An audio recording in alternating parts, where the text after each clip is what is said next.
ভাই তুমি সেই ব্যক্তি না যেই ব্যক্তি 2020 সাল থেকে এখন পর্যন্ত বছরের পর বছর ডিসিশন নিতেছো, বা ডিসিশন নিবা চিন্তা করতে করতে 2025 সাল শেষ করতেছো। আর কবে তোমরা লাইফ নিয়ে সিরিয়াস হবা? নিজের সাথে আর কত মিথ্যা আশ্বাস দিবা?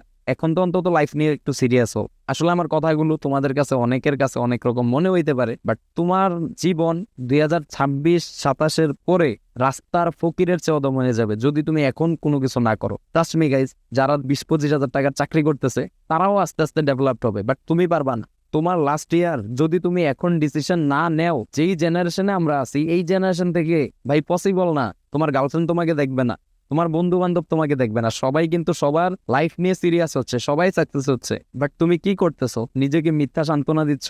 এই বছর না পরের বছর, পরের বছর না তার পরের বছর, হচ্ছে না তো ভাই। ডিসিশন তো নিতে হবে, কাজ তো করতে হবে, তাই না? And আমাদের নেক্সট জেনারেশনের জন্য আমি যদি প্রেফার করি যে তুমি এই ডিসিশনটা নাও, তাহলে আমার কাছে দুইটা কাজ আছে। তোমার লাইফে কোনো স্বপ্ন তুমি পূরণ করতে পারবে না, একদম ফ্রিডম ভাবে চলাফেরাই করতে পারবে না। যদি ট্রেডিং তোমার দিয়ে না হয় বা তোমার যদি ইনভেস্টে প্রবলেম থাকে, তাহলে তুমি করতে পারো ভাই e commerce business, drop shipping, বিভিন্ন সাইট আছে যেগুলো তুমি অনলাইনে প্রোডাক্ট বেচা কিনা করে নিজের কেরিয়ার নিয়ে চিন্তা করতে পারো। এই দুইটা অপশন আমার কাছে মনে হয় আগামী জেনারেশনের জন্য বেস্ট।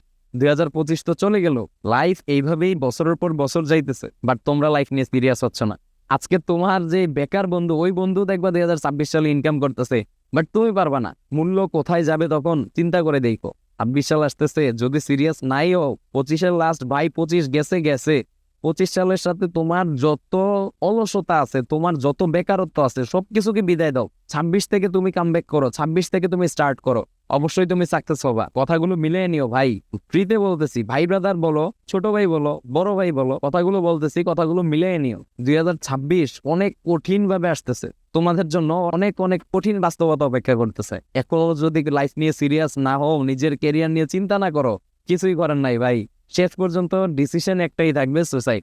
এছাড়া কিচ্ছু করতে পারবা না। না মা বাবার ভালো সন্তান হইতে পারবা, না তোমার গার্লফ্রেন্ডকে বিয়ে করে তুমি একজন ভালো স্বামী হইতে পারবা, না তোমার বন্ধু বান্ধবের কাছে তুমি প্রাউড ফিল করা একজন ফ্রেন্ড হইতে পারবা।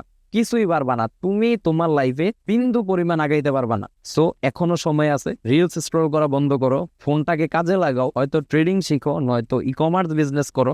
নিজের লাইফ নিয়ে একটু সিরিয়াস হও। এটাই লাস্ট ইয়ার। আজকে কালকে করতে করতে বছরের শেষ পর্যায়ে চলে আসছো, এটাই লাস্ট সময়। যদি এখন না করো, তাহলে ভাই তোমার ব্যবস্থা তুমিই দেখো কতটুকু ভয়ানক হয় তোমার পরিস্থিতি।